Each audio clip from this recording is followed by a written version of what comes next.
नमस्कार दर्शकों, स्वागत है आपका हमारे चैनल एस्ट्रो सारथी में, जहां हम ग्रहों की चाल, भाग्य के संकेत और समय के रहस्य को सीधा ज्योतिष की दृष्टि से समझने की कोशिश करते हैं, वो भी बिल्कुल सरल और साधारण सी भाषा में। मैं आचार्य शिवी आप सभी का हार्दिक अभिनंदन करती हूँ। दर्शकों, आज के इस विशेष वीडियो में हम बात करने जा रहे हैं वट सावित्री व्रत के बारे में। जी हाँ, आज हम वट सावित्री के व्रत के बारे में आपको कुछ जानकारी देंगे। लेकिन उससे पहले अगर आपने हमारे चैनल एस्ट्रो सारथी को सब्सक्राइब नहीं किया है तो तुरंत सब्सक्राइब कीजिए, ताकि ज्योतिष से जुड़ी हुई सारी महत्वपूर्ण जानकारियां आप तक सही समय पर पहुंच सके। तो चलिए शुरू करते हैं और जानते हैं वट सावित्री व्रत की महिमा। देखिए, वट सावित्री का जो ये व्रत है, ये भारतीय सनातन परंपरा का एक अत्यंत पवित्र और महत्वपूर्ण व्रत माना जाता है। यह व्रत विशेष रूप से विवाहित महिलाओं द्वारा अपने पति की दीर्घायु, अच्छे स्वास्थ्य और सुखी वैवाहिक जीवन, परिवार की समृद्धि के लिए किया जाता है। ज्येष्ठ मास की अमावस्या तिथि को मनाए जाने वाला यह व्रत नारी के पतिव्रता धर्म, समर्पण और दृढ़ संकल्प का प्रतीक माना जाता है। शास्त्रों में इस व्रत को अखंड सौभाग्य प्रदान करने वाला व्रत बताया गया है। भारतीय संस्कृति में विवाह केवल दो व्यक्तियों का संबंध नहीं माना जाता, बल्कि यह दो परिवारों, दो जीवन का आध्यात्मिक मिलन होता है। और इसी कारण स्त्रियां अपने दाम्पत्य जीवन की स्थिरता और सुख के लिए अनेक व्रत और अनुष्ठान करती हैं। वट सावित्री का व्रत उनमें से एक अत्यंत प्रमुख व्रत है। यह व्रत नारी के भीतर धैर्य, संयम, श्रद्धा और आत्मबल को मजबूत करता है।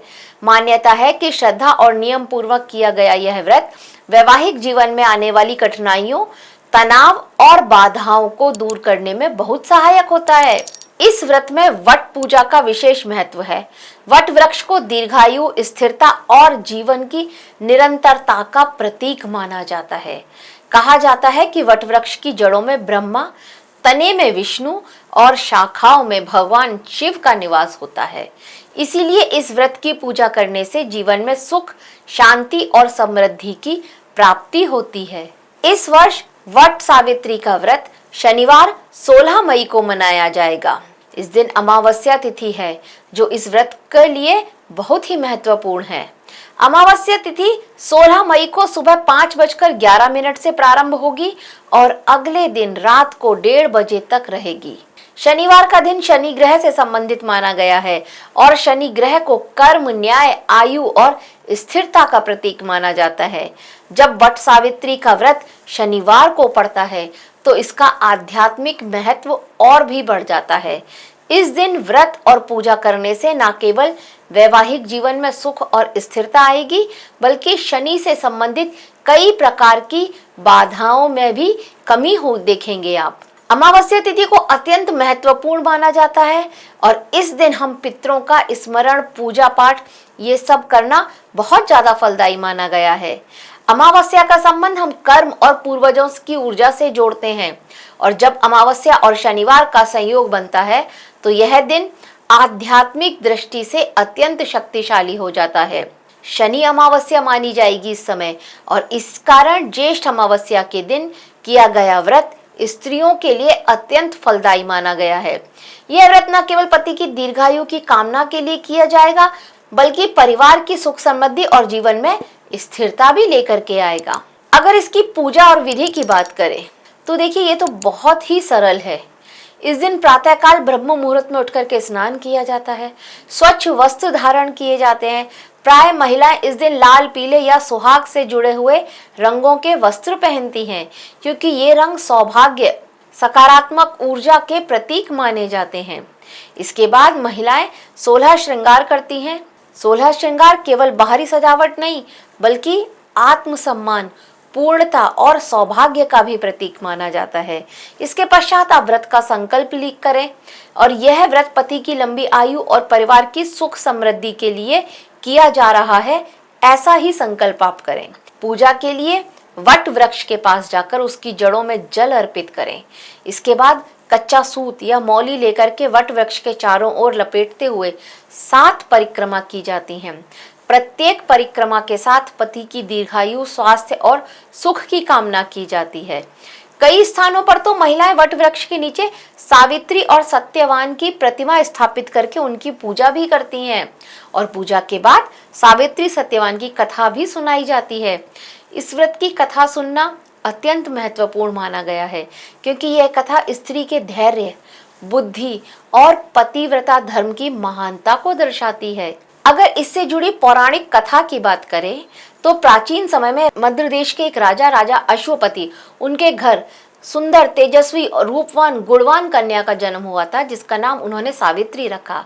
सावित्री बुद्धिमान और धर्मपरायण थी। जब वह विवाह योग्य हुई तो उन्होंने राजा द्युम्नसेन के पुत्र सत्यवान की प्रशंसा सुनकर के मन ही मन उनको अपना वर चुन लिया था। सत्यवान अत्यंत गुणी, धर्मात्मा और पराक्रमी थे और जब ये बात देवऋषि नारद को ज्ञात हुई तो उन्होंने राजा अश्वपति को चेतावनी दी कि सत्यवान अत्यंत गुणी अवश्य हैं, लेकिन उनकी आयु बहुत कम है और 1 वर्ष के भीतर ही उनकी मृत्यु भी हो जाएगी। यह सुनकर के राजा अश्वपति चिंतित हो गए और उन्होंने सावित्री को अपना निर्णय बदलने के लिए समझाया भी, लेकिन सावित्री अपने निर्णय पर अडिग रही। उन्होंने कहा कि सत्यवान को ही अपना पति बनाएंगी, चाहे परिस्थितियां कैसी भी हों। और अंततः सावित्री सत्यवान का विवाह हो गया और वह अपने पति व सास ससुर के साथ रहने लगी। समय बीतता गया और धीरे धीरे उनका राजपाट छिन गया और वह वन में जाकर के रहने लगे और इस प्रकार धीरे धीरे वो दिन भी याद आ गया जिसके बारे में नारद जी ने भविष्यवाणी की थी। सावित्री को जब उनकी बात स्मरण हुई तो उन्होंने अगले दिन से कठोर व्रत और उपवास करना शुरू कर दिया। उस दिन सत्यवान जब लकड़ी काटने के लिए वन में जा रहे थे तो सावित्री भी उनके साथ चली गई और कुछ समय बाद सत्यवान के सर में तेज पीड़ा होने लगी और वो अत्यंत कमजोर होकर के धरती पर लेट गए। सावित्री ने तुरंत उनका सर अपनी गोद में रखा। तभी यमराज प्रकट हुए और सत्यवान के प्राण लेकर के चलने लगे। सावित्री भी यमराज के पीछे चलने लगी और यमराज ने उसे कई बार वापस लौटने के लिए कहा, लेकिन सावित्री ने विनम्रता से कहा कि पति का अनुसरण करना ही पत्नी का धर्म है। और सावित्री की पतिव्रता, धर्म, निष्ठा और बुद्धिमत्ता से प्रसन्न होकर के यमराज ने उन्हें वरदान मांगने के लिए कहा और सावित्री ने अपने सास ससुर की दृष्टि लौटाने के लिए कहा, अपना राज्य पुनः प्राप्ति करने का वरदान मांगा और यमराज से उन्होंने एक वरदान और भी मांगा। उसमें उन्होंने अपने लिए पुत्रवती होने का वरदान मांगा और यमराज ने उन्हें ये वरदान भी दिया था। और जब यमराज उसके बाद आगे बढ़े तो उन्हें स्मरण हुआ कि सावित्री को उन्होंने पुत्रवती होने का वरदान तो दे दिया, लेकिन ये तभी संभव होगा जब उनका पति जीवित होगा। तो सावित्री की बुद्धिमत्ता, श्रद्धा और पतिव्रता धर्म से प्रसन्न होकर के यमराज ने सत्यवान के प्राण वापस लौटा दिए थे। इसी घटना के कारण हम सावित्री व्रत को अखंड सौभाग्य और दाम्पत्य सुख प्रदान करने वाला व्रत मानते हैं। यह व्रत स्त्री को यही संदेश देता है कि श्रद्धा, धैर्य और दृढ़ संकल्प के बल पर आप जीवन की कठिन से कठिन परिस्थितियों को भी बदल सकते हैं। जो सुहागन स्त्री श्रद्धा, विश्वास और नियम के साथ यह व्रत करती हैं, उसे वैवाहिक जीवन में सुख, समृद्धि, स्थिरता और पारिवारिक आनंद की प्राप्ति होती है। और यही कारण है कि आज भी यह व्रत भारतीय संस्कृति में श्रद्धा और विश्वास के साथ मनाया जाता है। तो दर्शकों, यह था वट सावित्री के लिए हमारी तरफ से दी गई आपको एक छोटी सी जानकारी। आशा करते हैं आपको हमारे द्वारा दी गई जानकारी अच्छी लगी होगी। अगर अच्छी लगी है तो हमारे वीडियो को लाइक करें, शेयर करें और हमारे चैनल एस्ट्रो सारथी को सब्सक्राइब करना ना भूलें। धन्यवाद।